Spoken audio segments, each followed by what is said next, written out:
Hi Monica அக்கா, எப்படி இருக்கீங்க? அக்கா, நீங்கள் போட்ட மேக்கப்பு, முகூர்த்தமும் சரி, ரிசப்ஷனும் சரி, எல்லாரோட அதுவும் நல்லா பண்ணியிருக்காங்க, நீட்டாக பண்ணியிருக்காங்க.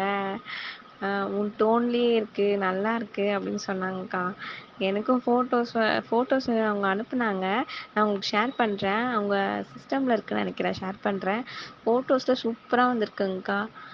நீட்டாக பர்ஃபெக்டாக ஐல லிப்ஸ் எல்லாமே ஹைலைட்டடாக நல்லா அழகாக பண்ணியிருக்கீங்க. ரொம்ப சாட்டிஸ்ஃபேக்ஷனாக இருந்தது எனக்கு. என்ன சொல்கிறது, அந்த என்கேஜ்மெண்ட்டில் அப்படி என்னை வந்து ஐயோ என்ன நீ நார்மலாக இருந்தால் நல்லா இருந்திருப்பியே அப்படி சொல்லி அந்த என்கேஜ்மெண்ட் மேடையிலேயே சொன்னாங்க, ஸ்டேஜ்லேயே. என்னோட ஃபோட்டோவும் போஸ்ட் கொடுக்க முடியல, நான் மாண்டம் சோகமாக இருந்தேன். ஆனால் எந்த ஒரு பயமும் இல்லாமல் ரிசப்ஷனுக்கும் சரி முகூர்த்தத்துக்கும் சரி நல்ல மேக்கப் இந்த என்ன சொல்கிறது, அந்த மேக்கப் லுக்கு செம்மையாக இருக்குது.